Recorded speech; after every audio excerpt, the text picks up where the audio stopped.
What's up, everybody? This is Jimmy with Trade Decoded. It's February 6, 2025, and today's market gave some great opportunities. Just felt a little weird. Took one trade today, barely, didn't even make my daily goal of $500, but it was a 7% win, which you will see the live version of that. And I'm going to show you guys quickly the trade setups that we found. Many people took them. I only took one of them, and yeah, and then we're gonna go over the charts now. So let's take a look, see what we got going on. I'm not going to explain to you where the call put scenario came from or how we wanted to play it, because you can listen to that as well. I'm going to put that 5-minute section in the very beginning of this video. But we did cross the put line on both charts, and both charts made it to the suggested level that we wanted to get to should those lines get crossed. Now, it wasn't a very comfortable trade because at the very open, ADD was a big green candle. But some folks don't care about that. I did not take that trade. Qs did break structure. SPY opened below their trend line and went immediately down to their first line of support that we would hope that they would get to, pulled back with a lower high, and then made it down to the support we were really aiming for should we have gotten below the put line. Qs were not helping. So the Qs did move down, hit their support that we wanted to, which was right here, struggled to get through it, and pulled back, still holding the pre-market resistance, which allowed, that to not rocket ship up right at this moment, but ultimately it did. Q started putting in higher lows, and then we crossed the call line on both charts. If you're prepared for calls, great. The only difference at this time is now ADD has picked a downward direction, so that made that uncomfortable. I'm trying to wait for all these setups to be in my favor at the same time. Now, the trade I did take was much like yesterday's trade.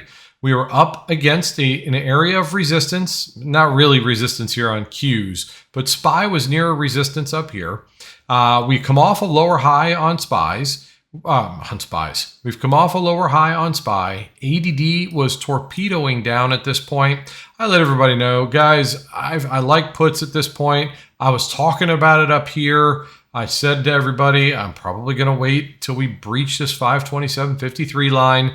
And, well, you can just watch the video. I got in during the printing of this candle right around where it was crossing the trend line, expecting the momentum that was these 4 or 5 red candles along with this ADD to carry us through down to what I hope to be at least the blue line. We got that. We pulled back, we put in a lower high. Now I'm expecting that blue line to fail as support, get us down to the next support. Completely missed my opportunity to take profits at that level. And then we pulled back, put in another lower high. And then I said to myself, if we don't close back below this support and come down to the pink line again, I'm going to stop myself out of the trade. And that's exactly what I did. As soon as this candle closed here, I executed my exit to get out. It only resulted in a 7% win, was not a big win at all. But that was my only trade of the day.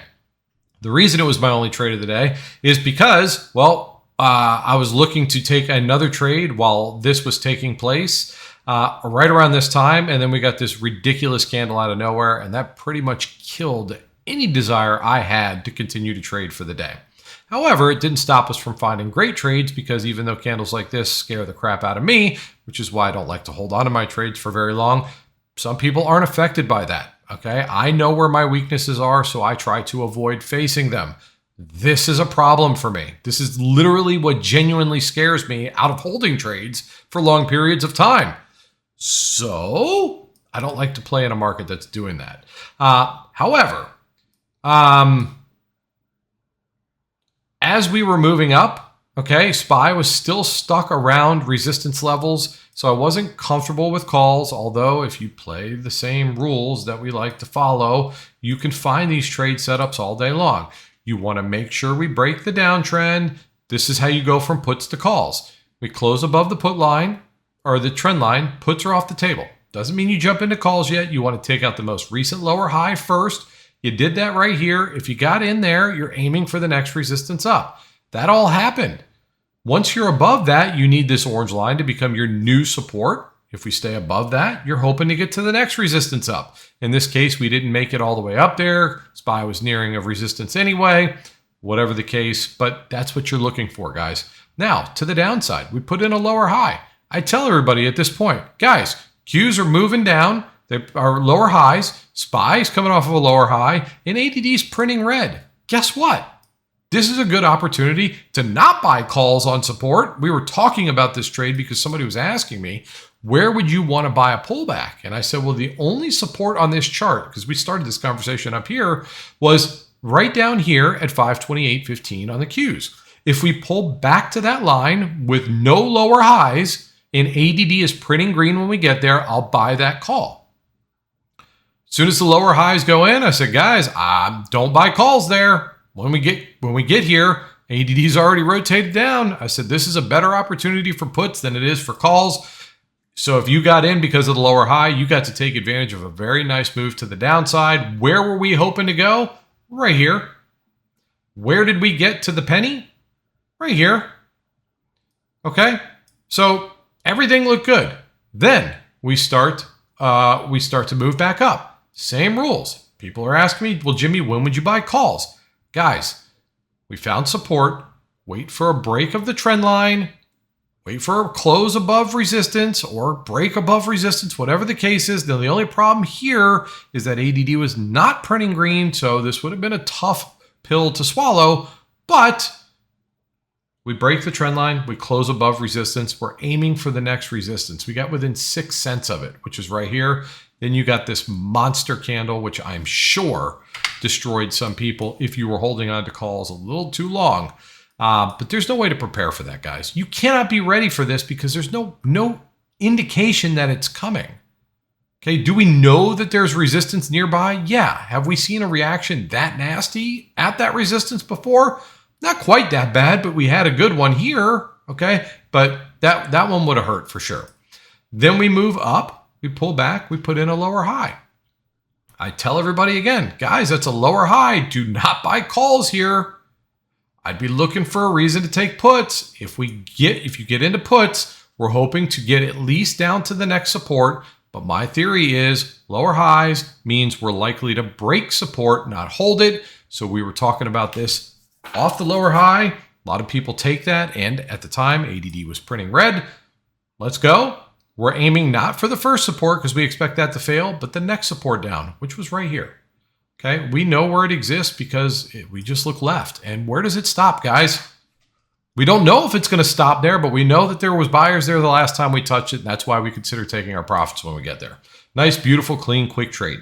And then what happens? We break the trend line. Now I've got people who look at these big red candles and say, but Jimmy, when would you buy puts again? I said, guys, we closed above the trend line. I wouldn't be buying puts here. Now it doesn't look comfortable enough for me right now because of ADD to buy calls, but I certainly wouldn't buy puts. And that led down to a conversation that needs to be had. If you don't know what to do, don't do anything. This business costs money when you make bad choices. Many people can't afford to lose money. And it never feels good, even if you can.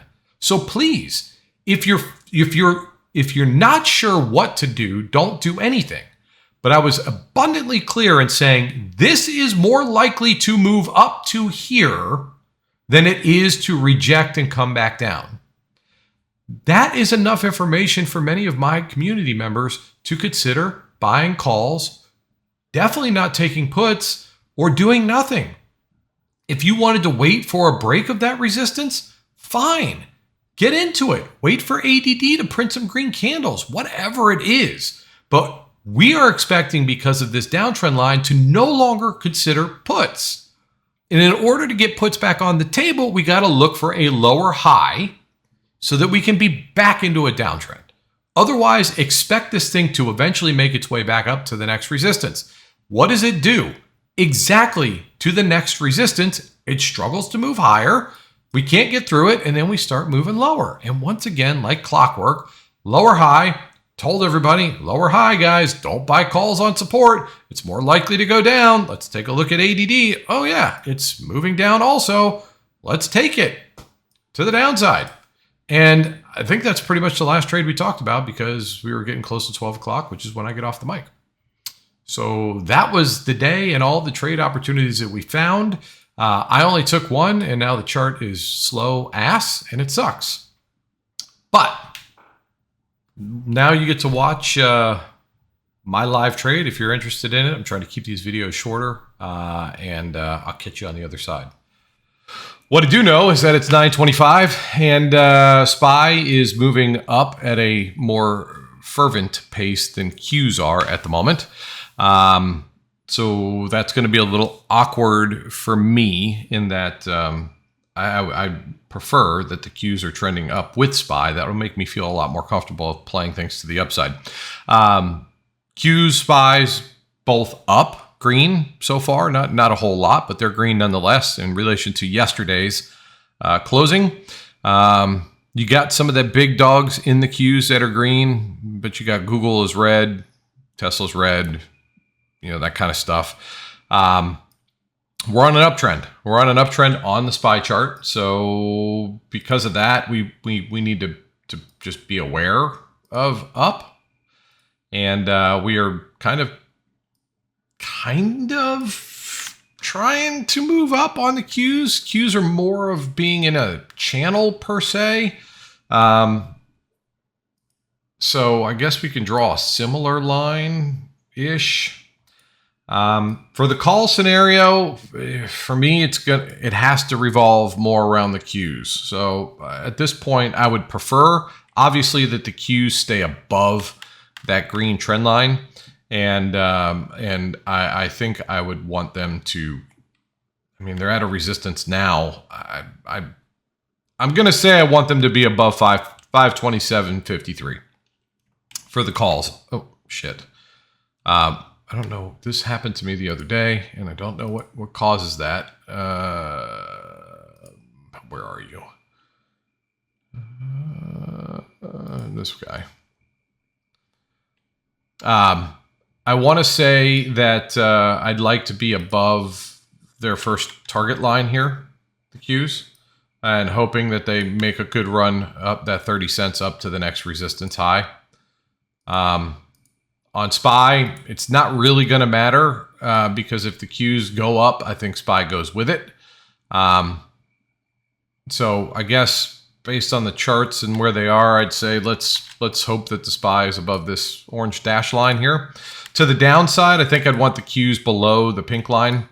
Probably a hair below that. I'd like the Qs to be below 526.97, we'll call it. Very close to a whole number. For SPY, I think we should wait for SPY to be below their pre-market high line. Okay, so that's that. I'll be prepared for calls because things are on an uptrend line, and well, we're going to be opening here in just a second. Oh, my chart froze. Oh, that's sweet. Oh, there it goes.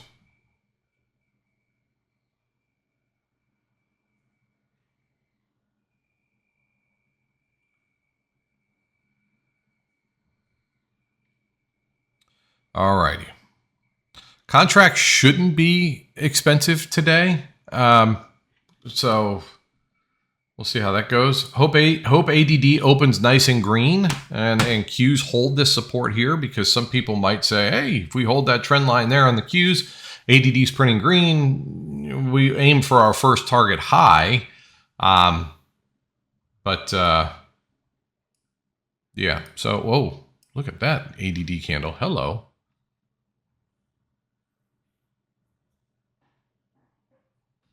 All right, let's go.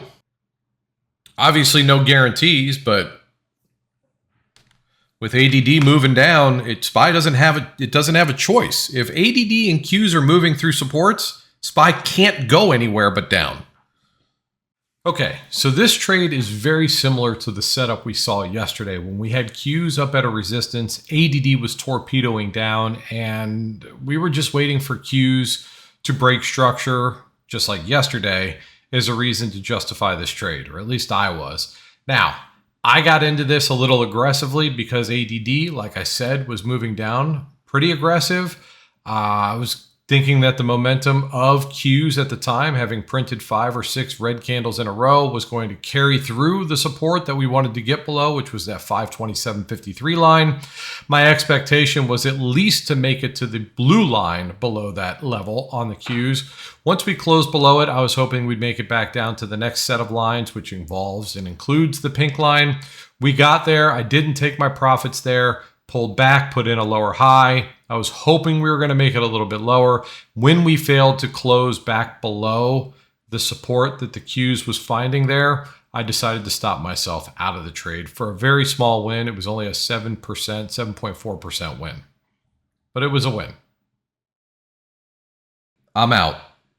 That's all we got for today's video, guys. If you got any useful information in this video, please like, share, and subscribe. If you'd like to join our Discord community, well, we'd love to have you. If you'd like to buy my book, you could find it on Amazon. It looks just like this, and it's a link in the bottom of all of my YouTube videos and on my YouTube page. So, yeah, thank you guys for watching. I hope you had a fantastic day. Till tomorrow, I love you. See you.